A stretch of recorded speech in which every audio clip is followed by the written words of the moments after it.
So, who was, for both of you, I'll start with Michael. Yeah. Who was your first doctor? My first doctor was Eccleston. Eccleston. Yeah. Okay, and what kind of prompted you to start watching the show? It was a lot of my friends, actually. They kept talking about this show that had come back, because it had come back in 2005 to television, and Netflix I think picked it up in 2009 2010, and I was at a 2008 con when my friends were like, "Have you been watching Doctor Who?" I'm like, "I've heard of it, but never jumped in." They're like, "Okay, it's on Netflix. Go now, go watch it." And my wife and I sat down, like, "Okay, let's just try this thing out." And it was Eccleston we started with, because that was the most readily available. Okay. And so we just jumped in, and we actually were able to burn through, Eccleston and Tennant and into Matt Smith before we realized what we had done. Right. Right. And at that point, it was like, this is actually something. It's unique. It's a phenomenon. And we're kind of in love. Yeah. Yeah. And now, what about you, Gary? Baker, as a kid. It was on PBS. Uh-huh. I can't remember exactly the first one that I watched was. It's either the one where he turns into a cactus, or it was Ark in Space with the weird leech things. Right. It was one of those. But I was watching it and I got hooked on it. And what really solidified me in the show was I had my tonsils taken out. And I was in the hospital. I went in like Friday night. They had it Saturday. So I spent all day Saturday recovering from that, watching Doctor Who with the other kid who was in for like his broken leg. And I was just like, I'm all in on this. Oh, interesting. Hi, everybody. This is the RetroBlasting live stream, and I wanted to introduce my two special guests. The reason I have two special guests today, who are very good friends of mine, is because you've all been wanting us to talk about Doctor Who, but I'm also not a fraud. So I'm not going to tell you, I'm a Doctor Who expert. I'm not going to tell you that I'm a Doctor Who expert when I'm not. And so while I have been cram researching over the last 2 weeks, I know two people who are much more steeped in Doctor Who than me, and I want them to introduce themselves. First is Michael Faulkner. You talk about your projects, your channels that you run that are Doctor Who related. Well, the biggest one for Doctor Who related stuff is the Timestamps Project. And going back to that same discussion we were just having, when we really got into what Doctor Who was in the new era, I thought to myself, this has much more history than just a few years on Netflix. And so I thought I'd go back and start from the very beginning and actually go through the process of learning about Doctor Who and seeing how that mythology developed. And at the same time, I was like, I may as well chronicle this. I'm a podcaster, I'm a blogger, I'm a writer. I may as well, do something with this. That's why I started the Timestamps Project, which is basically every episode, every adventure from the very beginning of the franchise in chronological order, and talk about them. And I actually credit the name to Gary, because, I was like, what do I name this thing? And he's like, Timestamps Project. Done. Okay, great. And it was supposed to be something along the lines of 50 to 100, no more than 200 words per thing, of just like, here's what I thought, a rating. And now I'm into here's 1,000 words on it, because I'm actually like, as you go, they become more complex. As you know from watching some of the ones that you're into, you can't just spit out something. It's got to be like, well, this ties back into here, and there's all related, and it's 50 plus years of history to it. And so that's what I've been doing for years now is going through that. I've just finished up the 22nd season with the Sixth Doctor. It was his first season of being in the role. Right. Dark times. So how can where would somebody go to find the Timestamps blog? If you just go to creativecriticality.wordpress.com, I actually need to invest in a vanity URL, but I haven't done it yet. That's where you'll find my blog. At the very top says Doctor Who Timestamps, and that'll lead you to an index page that starts at the very beginning with The Unearthly Child and goes all the way down. I do some specials as well, like the Peter Cushing movies, or some of the side trips like Sarah Jane and K9, their K9 and Company adventure they had was supposed to be a pilot but failed, that kind of stuff. But mostly it's just been Doctor Who straight down the line. Okay. And Gary, tell us a little bit about, because you are now the co-director of Other Worlds for Wholanta, right? Correct. Along with Darren Bush. Hi, Darren. I'm running the Other Worlds programming at Wholanta. Wholanta is May 4th through 6th, if I'm not mistaken, here in Atlanta. It is a Doctor Who convention. Other Worlds programming is everything that's not Doctor Who or books. I think literary has its own track as well. But if you want to go to a Doctor Who convention, Wholanta is a great one if you can make it. And if you want to take a break from the Doctor for an hour or two, come visit one of our panels, and we're going to talk about all kinds of other cool stuff. I'm hoping to get a prisoner panel in there. Nice. So we were talking about the ways you got into the show was your two doctors, and you said Baker. Mm-hmm. You said Eccleston. Yes. But you brought this awesome scarf, which tells me that somewhere along the line you have adopted Baker as well. Is that right? I have, and I think to put a slight caveat in there, I still break it up by Classic Who and New Who, you know, because that's just the way the fans talk about it. In the classic side, Baker's in my top tier. Troughton is still my favorite. I identified more with him than I did with Baker. But when I was getting ready for Dragon Con last year, I mentioned something to my wife about, you know, it'd be kind of neat to have something Doctor Who related I can carry around aside from the sonic screwdriver. And we had settled on the scarf, and she actually took a year to knit this thing by hand. Wow. And you know, just before the con, we put on the tassels. It actually has a unique story to it in that last year at the con, I'm just standing there talking to some people around the classic track room, and not paying much attention. This woman walks by, kind of puts her hands on my scarf and tugs on it a little bit, and she just looks me straight in the eye and says, "Hello, sweetie," and keeps moving on. And I'm like, wait a second. Take a look. It was Alex Kingston. She plays River Song on the New Who stuff, and she was going around Dragon Con to all the people who were in Doctor Who cosplay, who were cosplaying everyone up to the 12th Doctor and Hello, Sweetie. And since the Doctor just changed genders in the 13th incarnation, anyone who was dressed up as Jodie Whittaker's from the teaser trailer that came out, she was looking at them and saying, "Hello, husband." Interesting. And moving on. And so that was my close encounter, and I'm like, I'm good with that scarf now. That scarf has memories. It's funny that Doctor Who's cosplay from where I'm standing, because I'm still chipping my way through Tom Baker.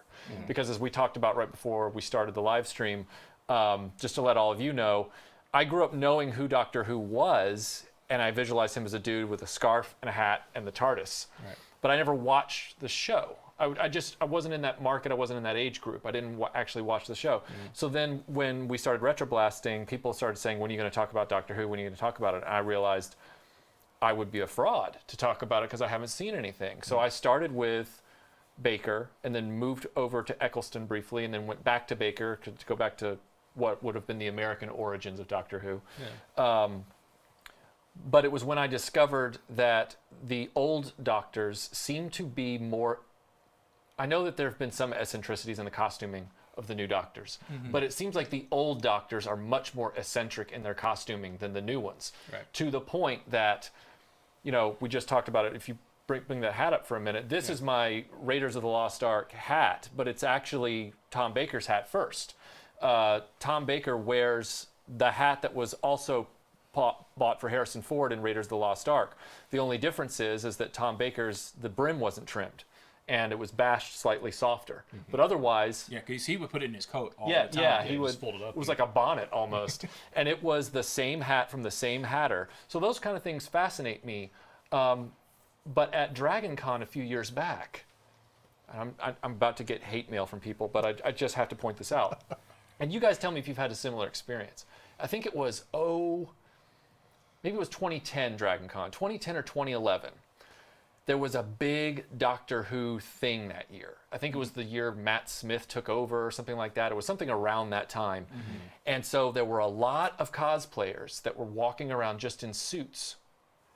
Some of them were Tennant, some of them were Matt Smith, all of them were Doctor Who. Mm-hmm. And it was like, it's just a bunch of guys in suits. Yeah, I think I remember that year because I remember being in the Marriott lobby, and there were like 4 guys done up as Tennant and with the long coat. The one that sticks in my mind is he was wearing the suit top, he had the coat, but he was just in boxers with an Ood cutout face. Right. And just run around, you know, Dragon Con, 11:30, 12 o'clock at night, you know, it gets a little crazy. Right. But I was like, okay. Yeah, that is interesting. Yeah. Also, I have to give a shout out to Dash and Mike Seabaugh, who I ran into them there, and that was one of his costumes was Tennant. Oh, really? Yeah. And he makes a good Tennant. A lot of the eccentricities in their costuming, though, is, you know, you see like Tennant, he's in the suit, he's got the tie, he's got the coat, but he also has what they call the sand shoes, the Converse type shoes on. Right. You know, which is out of character for what you'd expect someone in a 3-piece suit to be wearing. Right. You know, Eccleston's running around in a purple T-shirt with a leather jacket. Right. You know. They said he looked more. The British review of him was he looked more EastEnders than Doctor Who. Right. And where Tom Baker's wearing the scarf and the hat and this giant coat, and the Sixth Doctor, Colin Baker's wearing this Technicolor, Yeah, it's mishmash weird thing. Yeah, Joseph in the Amazing Technicolor Dreamcoat. Right. Yeah, Yeah, because the first Doctor, the most distinctive thing about his costume is he's got that hat. right. The second Doctor, he's a little more Edwardian in his dress. Yeah. But still fairly simple. And then Pertwee gets that dandy outfit. And then Baker, when he does his change in that episode Robot, where he goes through like 8 different costumes, which is one of the funniest scenes. It is. And when he finally comes out in what a joke I think a lot of people, especially my age when it happened, didn't get it. He's basically doing what's the writer? The Importance of Being Earnest. Is that Oscar Wilde? Yes. Yeah. He's basically doing Oscar Wilde. Right. And then at that point, the Brigadier's like, fine, let's go. That'll do. It's not a Viking helmet. Right. So I didn't get that gag, but he stuck with it. And pretty much from there is where it started getting crazier. Right. Well, I know that the focus of this live stream is largely going to be about Doctor Who merchandise. So I wanted to kind of dovetail into that a little bit while we're talking, because we've had this show for over 50 years. And it's actually been on longer than Star Trek by about 3 years, I think. It beat Star Trek by 3 years. But the merch history, the toy history, is somewhat uneven. And I don't know what to attribute to that. So I did some research, and I found out that during the first, second, and third Doctor, really the only things you could get if you were a kid were Daleks. Right. The Dalek robots, which you see here up front. What do you attribute the Daleks' merchandising popularity to from that perspective? The Daleks were the big baddie. I mean, for the first 6 years of the series, there was always a Dalek adventure in every year, every series. And they were introduced in the second episode as like this big bad that they weren't somebody you could identify with. They weren't somebody you could like find their hidden secret to and try to sway back to the good. They were always just, we are going to kill everything that's not us, and we're going to take over the universe. And they were so powerful in that role. They scared little kids. And so it's like you've got that emotional tie to it. After the 6th season, they disappeared for several years until like the 9th, I think it was. And so you find that there's that gap that's being filled in with more Dalek, because that's what's identifiable. Even though there's no Daleks on TV, they're still very identifiable. And when they disappeared, I guess that was from what I've read, it was like we're trying to find new toys to fill in that slot, but they're never just as popular because it's like 6 years of a big block of something that kids loved. Yeah, I was thinking about it from the idea of what if the only toys we got during the original Star Wars trilogy were just various scales of stormtroopers. Right. Yeah. Because the show is called Doctor Who, and yet for the first 2 Doctors, well 3 really, there was no action figure depiction of the Doctor himself. It was just Daleks, like not even Cybermen. It was just Daleks. Right. So I wanted to find out what you guys thought. Yeah, I think it's a mix of, it's a really iconic design. They're really cool.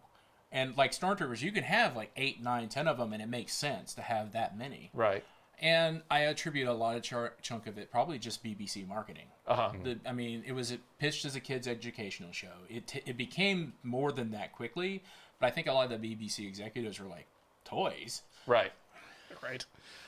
I attribute that to a big chunk of it. Right. And really, until Star Wars, toys wasn't the huge juggernaut it is now. Right. By the way, as if with every live stream, if there are some questions coming in, we'll be notified and we'll be happy to answer them in the middle of this discussion. So, I have questions. Oh, you have questions? Okay. Of course, now that you asked me, what scale do you prefer for Doctor Who toys? The question was, what scale do you prefer for Doctor Who toys? It really varies for me. I really collect more just for having a plan of what I like and how I'm going to display it. Some of the Eagle Moss figures you see up here, they're a lot smaller than the 3.5. The Funko Pops, which is where I lose credibility through your viewing audience. I apologize. No. We'll talk about that in a minute. They have their own different scale, but I know that, like, as you can see up here, the larger scale there are a lot more of those now than there were the 3.5, and so they're a lot easier to get a hold of. They're a lot easier to develop a plan around. And so if I had to pick out of the 3.5 versus the 6-inch line, I'd probably do the 6, just because they're easier to get. There's a lot more detail with them. They're easier to set up into different displays. Mm-hmm. Yeah, it's the same thing here. I prefer this scale, the bigger size, just because it's bigger and you get more detail, like you said. And actually, Phantom Troublemaker, once again, I'll drop him, Dave, at needlessthingspodcast.com. He's a huge Doctor Who nut and toy collector. And one of the things that drove him up the wall is when they shifted from this size to the smaller size, because he likes everything to be in scale. And he was just like, I can't collect anymore. Right.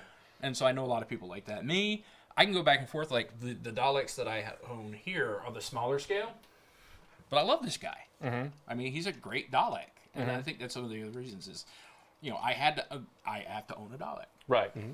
Right. If you're a Doctor Who fan, you pretty much got to own one of these. Sure. And they all have different color schemes based on the different episodes and series they were in. Yeah. This is our classic Dalek, and then we've got I like to call it the Rusty Dalek, because Russell T Davies was in charge of the show, and he's rusty looking. Well, they're technically brass, but, I like having them. I like kind of having them face off, because Daleks don't like differences, even amongst each other. So that's another reason to have 8 Daleks, is you can have 8 factions, because each one is own of yours. Right. How do you respond to the comment that they look very similar to the Empire Strikes Back medical droid? They came first. So who's ripping off who? You may wanna- Yeah, the question was, how do you respond to the comment that they look very similar to the FX7 droid from the medical bay in Echo Base in The Empire Strikes Back? I am not surprised you rattled that right off the top of your head. Right. It doesn't surprise me at all that they are maybe even copied directly from it. I mean, Star Wars did a lot in its run. It still does, in taking things from pop culture and from mythology and classic literature and smashing it all together and find little touchstones that people be like, oh, and that drags them into the big galaxy at large. Right. And so it wouldn't surprise me in the very least that George Lucas or someone on the set, like, I need a droid. Hey, that Dalek looks Right. looks like something people like. It's very popular. Let's put that in the medical bay and change it around a little bit. Yeah. Yeah. Several people have asked about the vintage toys versus what's out now. We're about to talk about those. We're about to talk about the vintage toys. We actually have some graphics we're going to pull up here. So the first real run of vintage toys that weren't just Daleks, from my research, was the Dennis Fisher toys. They were the short run grouping of dolls from, they're essentially like Migos, but they were only sold in the UK and I believe possibly Canada, and they were the Dennis Fisher toys. They were the Tom Baker era with Leela, the Leela era. And we're going to show a photo of that if we haven't already brought it up. But those they weren't imported over from the US except for the bodies. From what I understand, Mego gave Dennis Fisher the bodies, and then Dennis Fisher sculpted the heads. So they were like, we need one female body, we need one male body, and then we'll do the rest of the stuff ourselves. So they had the Cyberman, they had the robot from the original episode Robot. I believe they had a Dalek, and they had the TARDIS. It was a box that did the little transportation effect, and then they had Tom Baker, and they had Leela. They had a K9 too, didn't they? Yes, they had a K9. Yeah. And there's a mythology around that I don't know if you guys know the story about this, but I just learned it, that the Tom Baker head, which was sculpted by the Dennis Fisher Toy Company. Oh, tell the story. Basically, they sculpted it, they did it, and then it broke. Right. And so they had to grab a new head, and I forget which actor it was they got. Yeah, they think it was from the Avengers. Yeah, from the Avengers. They grabbed this other curly-haired guy and just stuck his head on there. And it's like, well, he doesn't look like Tom Baker, but the other one didn't really look too much like Tom Baker either, so no one will notice. Wasn't that the same toy line that they asked Louise Jemison basically for her measurements for the Leela doll? Yes. And it's attributed to actresses being a little insecure about certain things. And so she provided something a little more, so let's say robust. Top heavy. And so that's why the sculpt came out that way. Right. And it's obviously a little more endowed than she is on the show. Right. And so you've got the cave woman, the tribeswoman of the 17. Right. And, with all this frilly hair and stuff, but it's not quite her. Right. Yeah. As Mego and Dennis Fisher by design, they never could quite get to super accuracy. Like it was something. What is it that you attribute to the fact that it took that long? Because John Pertwee was very popular, and he was in color as well. Oh, yeah. So why did it take that long into the Baker run before we got those kind of licensees? Usually Doctor Who was about 3 and done with an actor. You get 3 years in and you're out. And to that point, with the 3 Doctors that had been the case, Baker went 7 years, and he was very popular. He's a very, very popular starting point in the 80s. As we can attest here on the panel, both of you started with Baker. He is the guy. And so I think a lot of it was that after Star Wars and into the 80s with our generation, that's when everybody starts, this Doctor Who thing is amazing, and starts really jumping on board. Right. That, and also the lead time on getting a toy line is normally, a year and a half Right. to 2 years. So if the Doctor's going to leave the next year, well, we've invested all this time to make this guy who's not the Doctor anymore. Right. We know these guys aren't going anywhere. Right. Oh, that's a great point. I hadn't really thought about that. That's a great point. The enemies keep coming back, but the Doctor changes. Right. Yeah, so you could grab any figure and go, well, this is the 19th regeneration of the Doctor. He looks like Luke Skywalker. You shut up. Maybe we should have just had interchangeable heads. Yeah. Interchangeable heads? Interchangeable heads. So then we move on to the next major action figure line from my research was done by a British electric train company called Dapol. Yes. And DAPOL. And we have a photo of that to show you, the line for Dapol. And they started doing actual 3 3/4 inch action figures. But they did them all like made in the UK. Like it was a made in the UK product. So even the kids collecting them, because it started in '87 with the Sylvester McCoy line, but I think they did a few earlier Doctors in the line as well. Tom Baker without his scarf and hat. Right. And they had was it kind of a basic G.I. Joe kind of construction? Very basic articulation. Like it was 7 points on a G.I. Joe? Right. They were like straight arm Joes. They didn't have swivel arm, but they had the straight elbows. Yes, they could bend their elbow. Yeah. Which in a British is important. Anyway, but For the T. yes, for the T, yes, exactly definitely the T. Let's clarify that. Yes, And it was for the T. but even then, I mean, I think it was mainly a UK thing because at the time Doctor Who was mainly a UK thing. I mean, well, in Canada, Right. Doctor Who barely penetrated America in PBS, but it was very, very much a niche thing, and I don't, I could count on like 2 hands the number of people I met at fan conventions who at least heard of or watched Doctor Who. It wasn't until the Newt launched and Tenet that it became big in America and everybody knows it. And the Dapol toy marketing was also kind of weird because they would include figures from across the line, but they were mismatched in their eras. Like you could get the John Pertwee 3rd Doctor, but you came with Mel, who's a 7th Doctor companion. They're separated by 20 years, and they're in this time travel, right? And they're in this box together. You got K9, you've got a couple of the enemies, you've got the 3rd Doctor, and then Mel. Right. And this doesn't make any sense. It doesn't. There was one, I think it's like Tom Baker and Perry are in one box with like a TARDIS playset or something. Right. It's like, it's weird. And those figures were made for quite a while. Oh yeah. Well, it was the line. Yeah. Now, wasn't it made past the cancellation? Yes. Okay. So they were made for several years into the 90s, I guess, before they finally said, well, we don't need to do this anymore. Yeah, the Doctor had faded. Right. Yeah. So then we have they don't call it the Dark Times like Star Wars. They have another name for it. It's called I think the Lost Years. The Lost Years or something like that. So someone will correct us. Right. You can correct us in the comments. There's this dry spell, and then Eccleston comes along, and at Eccleston's point, did Character Options / Underground Toys, was that when they started doing the new figures, or was it with Tenet?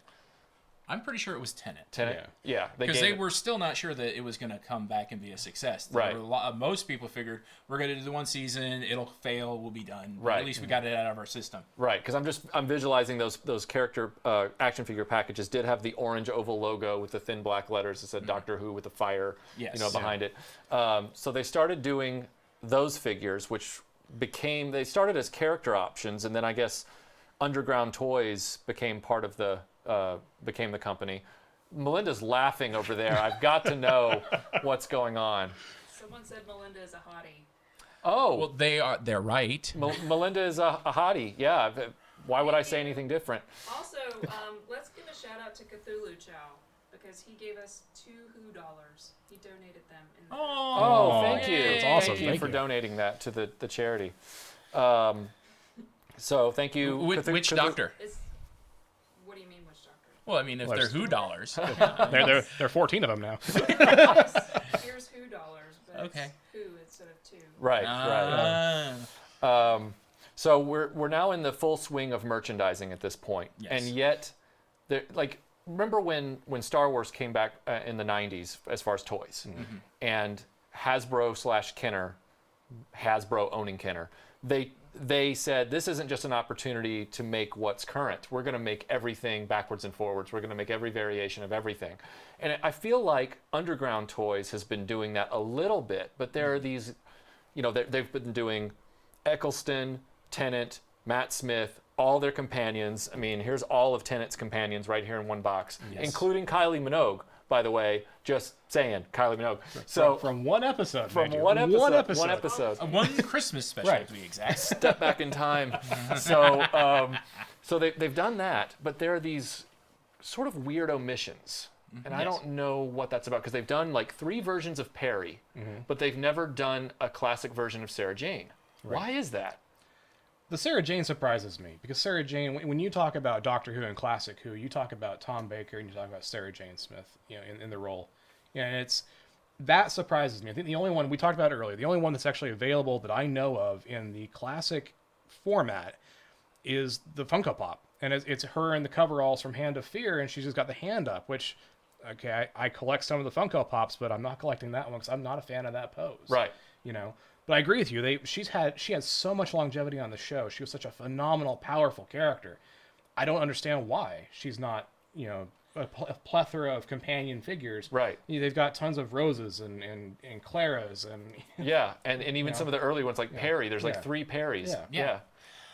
I don't know, unless it's just that they're really focused on modern Sarah Jane Smith and her spin-off show, and they want Right. to try to cover that base, because that show was very popular, and it was fairly good if you like that kind of thing.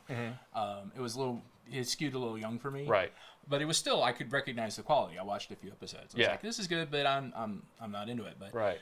that's the only thing I can attribute to is Sure. that it's that. They want to go with, well, this is what everybody thinks of as Sarah Jane now. And I'm like, no, give me a class. I need this Baker, Right. and I need that Sarah Jane to go with him on my shelf. Yeah. Right. Because like they have the one you're holding right there is Baker with a smile. Yeah. So there's Baker with a smile. Then there's Well, Baker. Doctor Who is hat, teeth, and curls and But then scarf. in the one that's in the set on top right there, the Daleks one, he's Baker with no smile. right. well, he's talking to Davros. So. Right, right. And then they've got the different Bakers with no hat. They've got Bakers with the different scars, the different color coats. They've got all the different suits that Matt Smith and David Tennant have worn. Even the tuxedo he wore when he was with Kylie Minogue. So it's just weird to me that there's so much drill down into certain areas of the show, and then others they just kind of skip on the water with it a little bit. And I do take the earlier statement back too. I think they do have an Eagle Moss figure of Sarah Jane as well. But I mean, we're still very limited. Even in the Funko Pop range, where they've got 5 different tenants, including one holding the hand from his strange regeneration cycle. You would assume that if they're going to make all these different versions of the Doctor and companions and everything else inside that line, which are affordable for people to grab, Right. you'd assume they'd make more Sarah Jane Smiths, Right. But they don't. And I actually wanted to point out real quick that we were talking about the size difference earlier between the two lines, or when it started and what they've done now. You can see the size of the Dalek here. Yeah, there you go. I'll hold it. You point out. Yeah. So you can see the size. I mean, he's big, and this is the new scale. So you can see the size difference is incredibly, jarring. It's not like they just shrunk him down a little. I mean, it's like what, half size? Yeah. That really off-put a lot of people. I can see why that would happen. Like it would make people mad. Yeah, because you cannot mix these two. You can't say, well, this is Dalek and he's taking his Dalek son to work day kind of thing. The other thing that's interesting about this new lineup too, from Underground, is that like this set, they made one of these for each Doctor with a Dalek in it. Right. And they were actually like Toys R Us exclusives. They're not easy to come by. Right. They're very difficult to find. They're very difficult to find as an exclusive anyway. Right. Right. They put out around the 50th anniversary in blanking here 2013. They put out an 11 Doctor set. And said, okay, well here's all 11 Doctors so far. It was in a TARDIS box and stuff like that, And then they re-released it later on with 13 Doctors when they put in Capaldi and they put in John Hurt's, War Doctor. But they changed that up. So the 11 Doctor thing goes away. It's now very hard to find. The 13 Doctor one comes out. It's got different 4th Doctor and 6th Doctor in it, changing their wardrobes a little bit. It's not accessible to Right. someone who's coming into it. Like these Eagle Moss things, I picked them up at when they're re-releasing the boxes. They're about $30 a box, which are normally $30 a figure. Right. They're making it accessible for someone who's coming into it to pick up the new stuff to get a collection very rapidly of the heroes of the show. Yeah. Oh, we have a question. I don't want to interrupt anybody. You know, So finish your thought. but the figures themselves, they don't make it accessible to the point where like I want Tom Baker in this scarf. That's Right. how I know him best. They put him in his last season's scarf, which wasn't as popular. The 6th Doctor one is not in his multicolor suit. It's in this blue one from an obscure web series Right. that got made after the fact. Right. And I think that's where they're falling down, is they're not making it so that people who are coming in now in the Capaldi years or now the new ones with the new Doctor can grab all the Doctors at once and make a collection to start. Right. You know. Question? Dedicated to film, noticed your 7th Doctor in the Death Star. Oh, Yay! wow. Very nicely done. That's Who noticed? What's their name? Dedicated to film. That's Dedicated to Wow. film. Well done. That was Gary's idea, was to Easter egg Sylvester McCoy in the Palatoy Death Star, which is also super appropriate because that Death Star was only sold in England. Very appropriate. So well done. Well done. Someone's also praising your shirt, Gary. Thank you. I got it from neetoshop.com. I'll give them a plug. Someone wanted to know, Michael, did you come across Doctor Who when you lived in England? Did I come across Doctor Who when I lived in England? Yes, I did. I moved there in '90, which was right after they canceled the show. Oh, So I you were was just that late. yeah, but I was aware of Doctor Who from growing up in the '80s. I was aware of Tom Baker, and I had seen in my travels in England when I was a kid. I was 13 years old, 13, 14. I would see Doctor Who related stuff occasionally, and it would be different things. It wouldn't always be Tom Baker. It would be now what I know it to be as Peter Davidson or Sylvester McCoy or even Colin Baker. I was vaguely aware of those, and I feel like because we had Sky and BBC growing up, Sky being the cable company of the UK, I want to say I caught some reruns occasionally. I didn't stop to watch them, but I knew that it was Doctor Who, and I would go by it. But yes, I was aware of Doctor Who then. Yeah, A few minutes ago, did you guys ever come up with the Wilderness Years? That's the Ah, The That's Wilderness it. Years. The Wilderness Yes, thank Years. you. Thank you. The Wilderness Years is the name for the dark times of Doctor Who. A bunch of people want to know about the comics and want to see if you guys know anything or can talk about the comics. Comics. Go for it. Okay, I read some of the Marvel comics, which was Marvel UK imprint. Most of them were okay, and none of them were great. I know it was also published. I think some were published in 2000 AD. And they sustained us like the Doctor Who books, the novels. But I can't speak too much on them because I didn't read that many because there's not that many to find here. Right. But they were cool. What about you? I really haven't heard that much about them. I know there's a lot of controversy in fan circles. You know, are they canon? Are they not? Some sources will detail, the television, books, comics all together into one big package of canon. Right. Some people don't consider them that way. And that's as far as I've ever gotten with them. 'Cause from what I'm doing with the Timestamps project, there's just so much in television alone that maybe I'll go catch stuff later. But Right. Yeah, and the concept of Doctor Who and canon, it's not like Star Wars. I mean, it really is like, well, it's canon until it is or it isn't. Right. So, yes. So canon is very fluid with Doctor Who. Yeah. And well, you can't do that. That contradicts something that happened in there or whatever. So they go wibbly wobbly, timey wimey. Right, because you've even got the Big Finish audio dramas, Right. which are sort of canon to some people and not to other people. Yeah. Which I was mean, it was a big deal recently where they name dropped some of the companions from the Big Finish storylines. that's exactly where I was going. The Night of the Doctor for the 50th anniversary special, where the 8th Doctor regenerates into the War Doctor. As he's regenerating, he talks about certain companions he never saw because the 8th Doctor had one movie in '96. Yeah. And so he had one movie, one companion, and then he's like, oh, all these other companions. And to the audience was saying, what now? And the Big Finish guys are like, oh, those are in canon now. All right. Right. So they were being included into canon unwittingly, and then that legitimizes Big Finish even more. Right. Yeah, that's awesome. Yeah. Right. So everything is and isn't canon. Right. Right. Even if it's in the actual show. Right. Right. It can be overwritten at a moment's notice. Yes. Two questions. One, was there one toy that you found to be particularly disappointing? And two, if someone wanted to jump into Doctor Who with zero background knowledge, where would that person Okay, start? so the first question is, what was your particularly unfavorite toy of Doctor Who? Like the A one big disappointment. big disappointment of a toy. What was your biggest disappointment of a toy from Doctor Who? And two, we'll get to that question next. So first question, biggest disappointing toy for either of you. I have fallen in love with the Eagle Moss set, and my big plan with the Eagle Moss set was to build a display for it, put those guys on there, and have all the Doctors watching, from that display. I wanted to get a TARDIS as well. They put out a special edition figure of the TARDIS itself. My disappointment has been trying to find one that's affordable, but at the same time, since they're hand painted, the sign, the pull to open, and the St. John's ambulance logo on a lot of them are crooked, very noticeably crooked. And that would just irritate me to no end to see that on my display. OCD would go off. Go crazy. Right. That's my biggest disappointment with that line. Okay. My other disappointment, of course, is what we said earlier, where there's so few entry points for a lot of fans to build an immediate collection because they're either exclusive or they're mismatched kind of eras, that kind of thing. Right. What about you? For me, my biggest disappointment is trying to find some at an affordable price. There are a lot of things I would love to get my hands on, like you said, that are exclusive.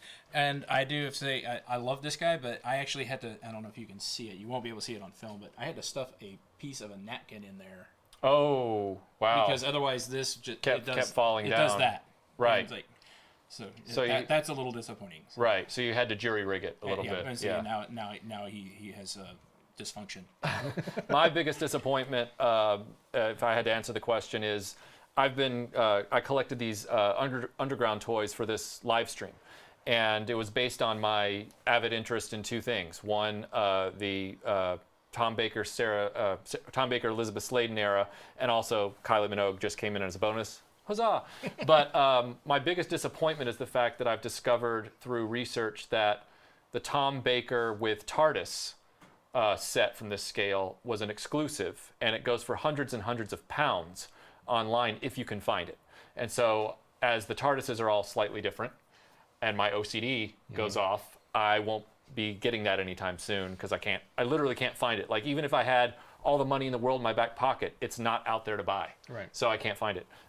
So the second question they had was, where would you start if you wanted to start a Doctor Who fandom? I don't even think it was about collecting. I think Just it was watching the just show. watching the show. If you're interested in the classic series, I'd say either jump on board with John Pertwee, Third Doctor, right away, because that was a transition from black and white to color. It's a great entry point to start off with. Of course, he's not a lot of it Earth adventures. Yeah, he's trapped on Earth at that point, so there's not a lot of time and space travel. There's not a lot of TARDIS travel, but it gets you a feel for the Doctor himself. If you want to go a little bit further, Tom Baker's era, starting with Robot, that's a great place to jump on. If you want new era, I recommend Eccleston with the episode Rose, because that's the beginning of that whole cycle. You can jump onto Tennant, understanding that something came before. Matt Smith is also a great one because it kind of is a soft reboot of the series in a sense. Yeah, I would definitely have to go with that as well. Pertwee is a great Doctor to start off on, especially because we get the unit years, which are a lot of fun. We get the Brigadier. There's a lot of world building that happens that season. Personally, I would recommend, though, like he said, starting with Tom Baker and Robot, because at this point the show really knew what it was doing and where it was going and what it wanted to be. And in New Who, and Eccleston was designed as a new jump-on point for the Doctor. I would say watch the first episode, and then I think I saw someone who recommended recently, like, watch the first episode, the third episode, then the fifth episode, and that gives you a good start. And then once you finish the season, go back and watch those other episodes because they're kind of filler. Right. But again, also, like you said, with Matt Smith, I would not recommend starting with Matt Smith personally because there are a lot of changes there. And that is the start of the Moffat era. And there's a lot of things Moffat builds off of that he wrote under the Art Russell T Davies era. So without that back knowledge, you're a little Right. But, if you want to jump to Tennant, I mean, it goes back and forth right now between which one's popular, either Tennant or Smith. Yeah. I mean, it kind of goes back and forth. And then the caveat I'll throw out there, too, for the Eccleston years is that when you start watching with Rose and you watch that season, know that there are a lot of unanswered questions that those answers don't come for years. He's going to mention Time War. He's going to mention On the Last of the Time Lords. He's going to mention all that kind of stuff. And you don't get answers for that until the 50th anniversary or even later. Right. Now, for me, because I have just gotten started, it was a slipshod, kind of process for me. I started with Baker, and then I tried with Eccleston, and then I finally committed myself to Baker again. And the reason I did that was just because I said to myself, that would have been the first Doctor I could have watched as a child. So, right after, reading Rainbow and everything else, on PBS, I could have been watching Doctor Who and I didn't know it was on. So I started again with Tom Baker with Robot, and I've been chipping my way through that. And I plan to go back, but I already can tell that the Baker Sladen era is going to be my lane. I can just tell because I love the British era of television where the interiors were filmed on video and the exteriors are filmed on film. Yes. That was the way it was with the TV show Colditz. That's one of my favorite television shows. I love that look, that masterpiece theater kind of vibe. So that's probably going to be where I live.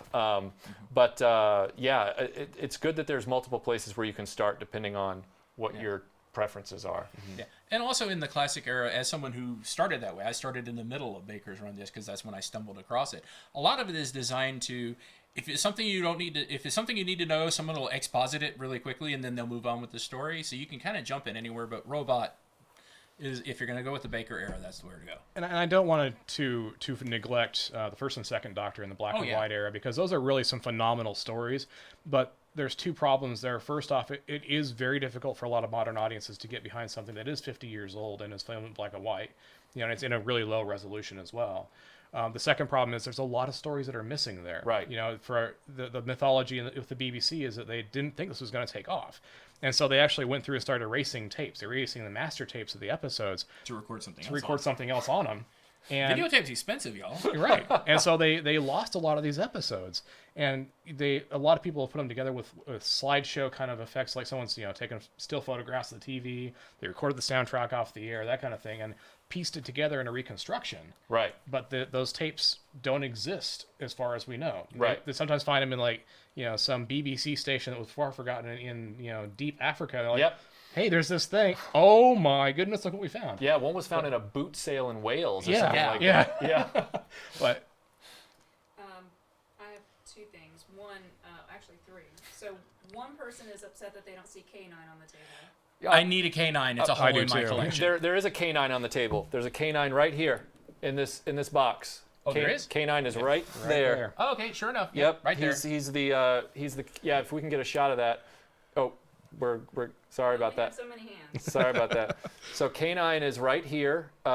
It's the version that would have been with Sarah Jane Adventures. Well, yeah. it's Or from the markings on him. He's from the episode where he reconnects with Sarah. Oh, Jane in at the school Doctor reunion, Who. School reunion, Right, yeah. right. which is a fantastic it's episode. Right. especially if you're a classic Oh, yeah. Whovian, that's tear jerking. Yeah. What's the? What is your favorite? I'll ask the other two. What is your favorite episode with the Daleks in it, and who would win in a war between Doctor Who and Judge Dredd? So favorite Dalek episode. Oh, favorite Dalek episode. If you need to think, I got mine. Yeah, we probably have the same one. Genesis of the Daleks. Yes, because that episode has Tom Baker as the Doctor, and he makes the most Doctor statement in the entire history of the show. He's standing there with a device that could destroy the Daleks, prevent them from ever happening, ever being born, and he then says to himself, "I've got this power in my hands. Do I have the right to make this choice?" Right. And that right there is that is the Doctor. Yeah. Yeah, it completely, and this is again why we're talking about canon in Doctor Who is not really a thing, because that episode completely rewrites the origin of the Daleks from the second episode. And that's where we introduced Davros, who and now is the father of the Daleks. Right. It came up with them, and again, it was basically the Time Lords sending the Doctor, because the Doctor was a renegade Time Lord. The Time Lords had very much a prime directive of don't.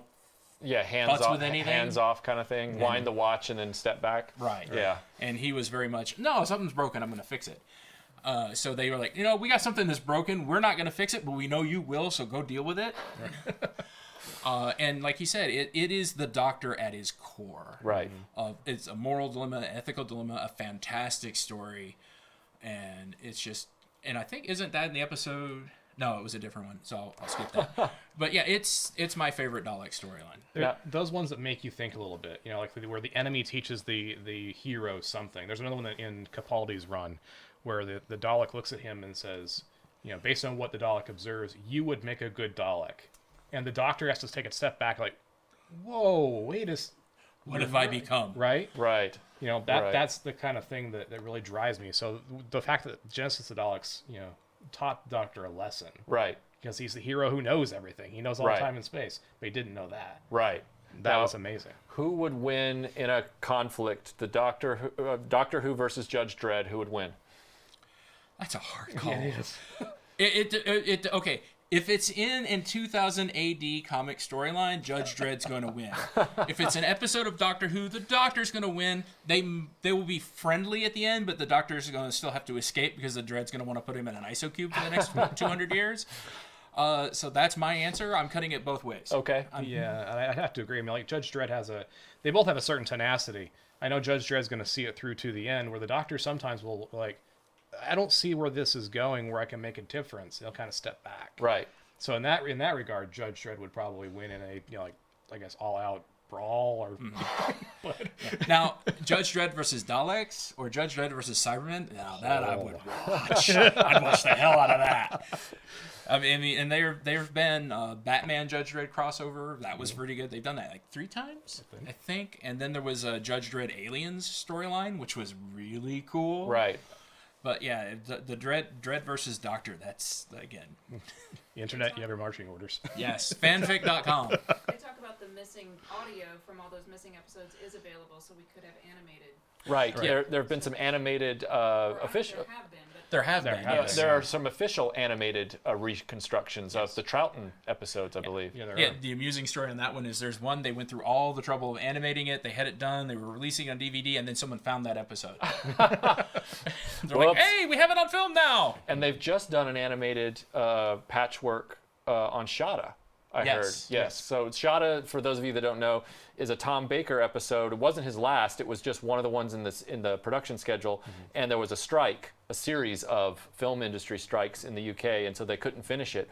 So they stored all the footage. Some of it got recycled for the 5 Doctors, I believe. Yes. But then they finally patched together. First, they did one with just the audio, and they did an audio version. And then they went back and they did an animated patchwork version. So There's another one too. The version I watched, the Timestamps Project, was they had the portions that were completed, and then Tom Baker, some 20 years on, was walking through a Doctor Who museum, and he would narrate what happened in the interim. Like, That's cool. The Doctor's over doing this, the bad guys are doing this, this, and this, and now we go back to where the Doctor is, and they go to the film portions that were done and show you the rest of the story. That's cool. And it cut back and forth. yeah, that's a really great way to do it too. Yeah. And he really has mellowed over the years, because there was a long time where he was like, Doctor Who, don't even talk to me. Right. And he's mellowed and come around. And That's good. nice, because he's my doctor. When he showed up in the 50th, I cried. I admit it.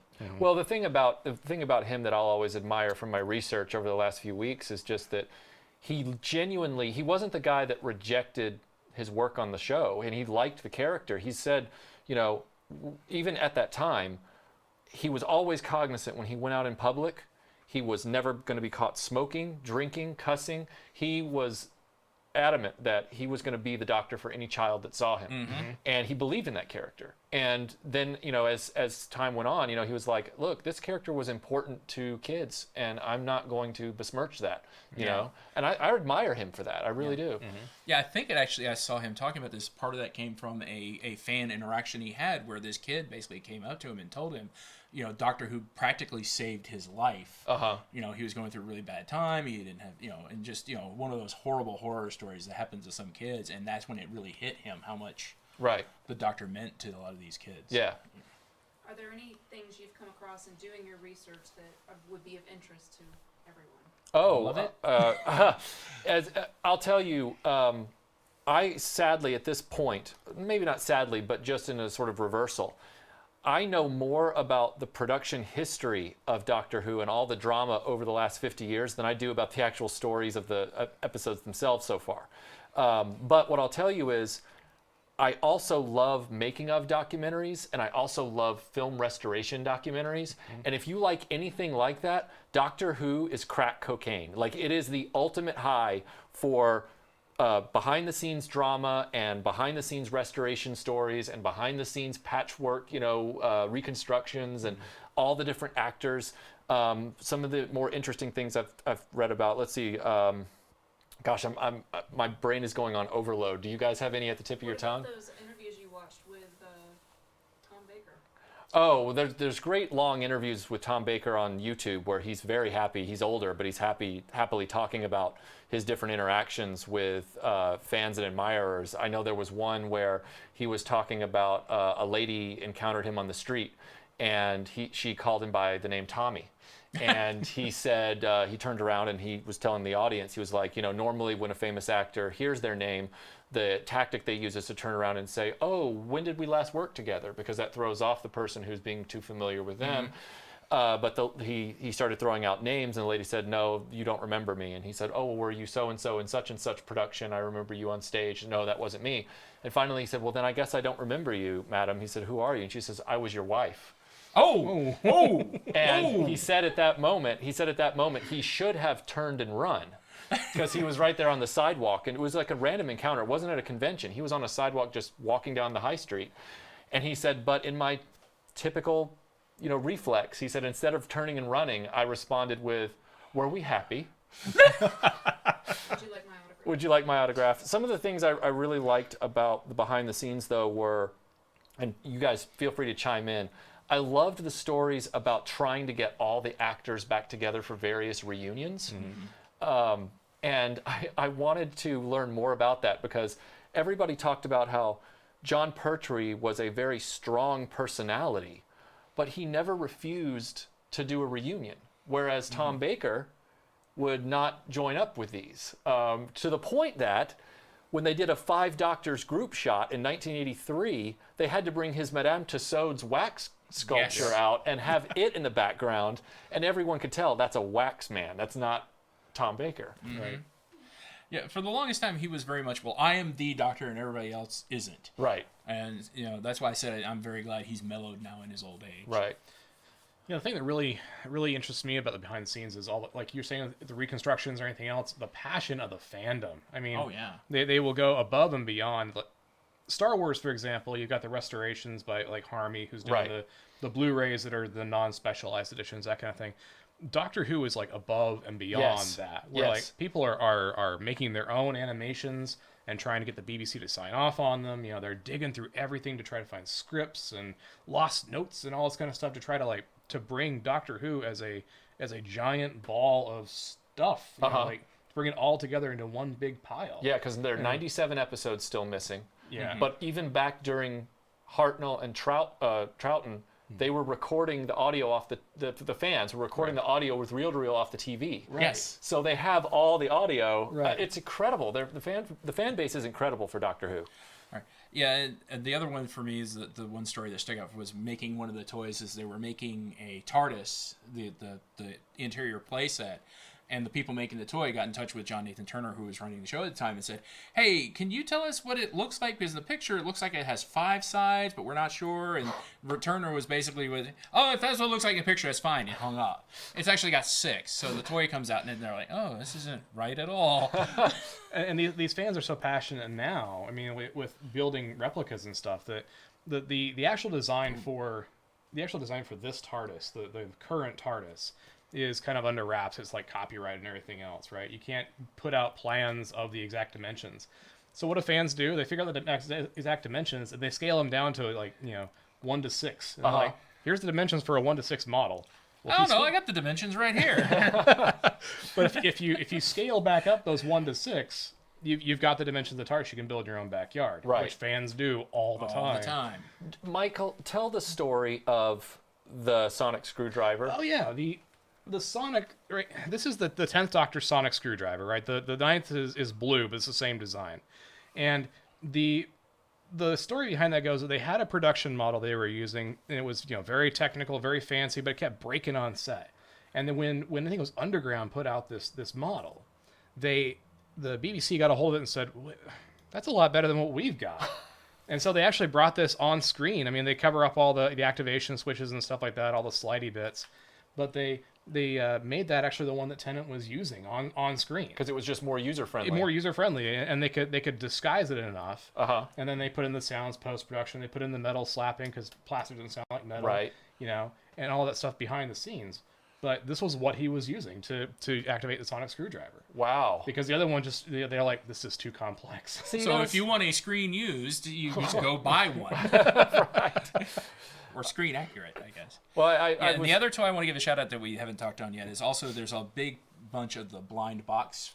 These are by Titan. Like this is and I didn't buy it blind box. I bought this at Hulanta about 2 years ago because they ripped out of the box. But I got a Dalek and I got that little TARDIS right there. Right. And so these are if you want to get something that looks good and is cute without being pop cute, the Titan vinyls are a good way to go. Yeah. Now, I've been told that we're at the 9-minute mark or so, and we promised that we would do the big toy trade journey. So we're going to do that, and then we're gonna sign off. But let's do the toy trade journey. So let me grab this. So here's the way this works. Gary, would you mind holding that? So this. Bring it down. Bring it down. now. Bring it down. Bring it down. Bring it on down. Okay, so this is a original 1984 Tonka GoBots Renegade base known as Thruster. The name hasn't aged well, but it has 2 wings. It has the original 2 wings for it. They are broken pegs, but remember, this is a toy trade journey. So you are going to get a complete play set for GoBots. Open it, but I don't want to break it. Oh no, you pull it right. Here we go. There it goes. There we go. So inside, you are getting a complete playset. Rawr. He's a robot. So this is Arr. where we're going to begin our trade journey. So what's going to happen is, if you're interested in this toy, and it does require a little TLC, I'm not necessarily trading for perfect. We're just doing a trade journey. If you want this toy, email us at retroblasting@gmail.com. We'll put this in the video notes as well. Email us at retroblasting@gmail.com with a photograph of the toy you want to trade for this. It doesn't have to be the same size. It doesn't have to be another playset. It can be anything. Because I'm not going to trade necessarily. I might trade for an action figure for this. I don't know. It all depends what I choose. You have to email us a photo, retroblasting@gmail.com. You can call it the Retroblasting Trade Journey, Toy Trade Journey in the subject heading. And then I'll choose somebody to make the trade with. At that point, you'll have to send me your toy first. The reason that is because I can't just start sending something off and then not getting anything back. If I don't send you something, then 30,000 people are going to know that I'm a jerk. So I have incentive not to mess with you. So whoever I choose, you send me your toy first. I'll get it. Then I'll send you mine with a tracking number. And then the next live stream, we'll do another trade and then another trade. It's the 2018 Big Toy Trade. So if you're interested in a complete but need some TLC GoBots Renegade Thruster playset, send us an email at retroblasting@gmail.com and tell us what you want to swap it for. All right. Well, I want to... Tonka, yeah. Oh. I'll put this over here so you don't have to keep holding it. Thank you. I want to thank both of you for taking the time, Michael and Gary, of being on this discussion, because our subscribers for years now have been asking, when are we going to talk Doctor Who? Mm-hmm. And I was like, I can't talk Doctor Who. So you guys can, and taking the time to do that, very much appreciated. Thank you so much. So everybody, if you're interested in the content that Michael and Gary produce, it's going to be in the show notes underneath the video, links to their podcasts and their channels.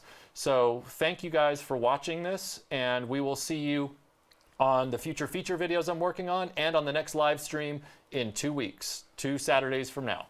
So thanks again, guys. We'll see you soon. Bye.